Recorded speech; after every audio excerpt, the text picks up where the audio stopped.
Meteorologist Zane Satry in for Jason. Tonight you're tracking the potential for some severe storms for tomorrow. Severe storms for tomorrow, heavy rain for tonight, busy weather situation, Stacy here. And obviously water is important right now because a lot of us have had too much. For example, let's just look. We talked about Saylorville earlier on the show. You heard from Bo. Look at this picture from a week ago. So this is last Monday when the lake was still not that high. And then we'll swipe over to now. Look at right where you did see kind of the shoreline and the tree along the mile-long bridge. Now there's a lot more water now, 27 feet higher now here this evening.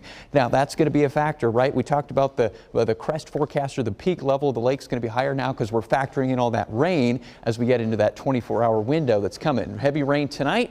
Flash flooding potential. Then tomorrow is that severe weather threat. First off, the rainfall tonight going to be mainly focused across parts of northwest, north central, I guess let's say western and north central parts of Iowa. Good bet a lot of you folks are going to see upwards of an inch of rain. There will be some swaths of 2, 3, 4 inches, maybe a couple of pockets of some 5-inch amounts too, which is obviously not what a lot of people want up in this part of Iowa, but it's definitely possible as we go through the overnight hours. So that's why flood watch is in effect everywhere, colored in green. Let's call about I-35 westward, extends as far south, places like Atlantic, Greenfield, over towards Council Bluffs. Right now there's not a lot of rain. We had a few showers, a couple of rumbles of thunder fester through the middle part of the day. The next round of storms, it's out in parts of south and central Nebraska, already getting going, and it's going to flow northeast along with a whole bunch of moisture into northwest and western Iowa as we head through the next several hours. So the rest of the evening should be dry, but once we get towards about 10 o'clock, 11 o'clock, far western northwest Iowa starts to get in on the action.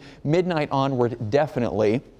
I think a lot of us here in central Iowa, it'll be towards the wee hours of tomorrow morning, and then up to about daybreak we'll get some storms. Now again, most of these are not going to be severe in terms of, tornadoes, winds, or anything like that, but the heavy rain will be the biggest problem. Then those will be out of here after the early part of the day. Once we get towards 8, 9 o'clock, we're done with the heavy rain from overnight. That's kind of our break in the action, and our attention then turns to the severe weather threat that's coming towards the later part of tomorrow. The level 2 risk extends over much of the state up towards about Highway 3, so it does include places like Mason City, Algona, Emmitsburg, and westward. But farther south, as you head towards about Highway 34, Highway 2, you folks have the best potential of some stronger thunderstorms. 3 o'clock on towards about 10 p.m., let's say, would be our time frame, about west to east.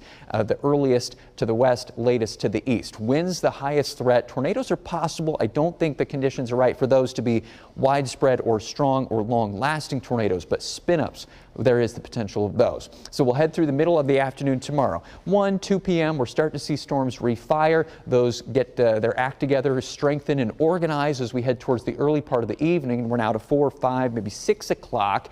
Notice, especially down in southeast Iowa, this is where temperatures could get up to 90 tomorrow. The rest of the state won't be nearly that warm, so there's a lot of fuel. That's where that wind, maybe a couple of spin-ups are possible. The atmosphere is actually going to be almost a little bit too wet for a lot of hail, but maybe a couple of hailstones. But again, especially the wind threat. And then once we head towards 7 p.m. onward, especially southeast Iowa, again, once we get towards about 10, then we're about done. Midnight for sure, the severe weather threat is over. So that's tomorrow. Wednesday looks a lot better. In fact, that's our fully dry day of here this work week, or shortened holiday work week. The holiday itself, we're probably going to have a few scattered showers and maybe some storms or two. Severe weather not as likely, but I don't think we'll get through the glorious 4th completely dry. Friday, we push that system out of here. Still maybe a few nuisance raindrops, some breezy winds, and then we'll be dry to start off the weekend. Still some more rainfall possible at times into early next week.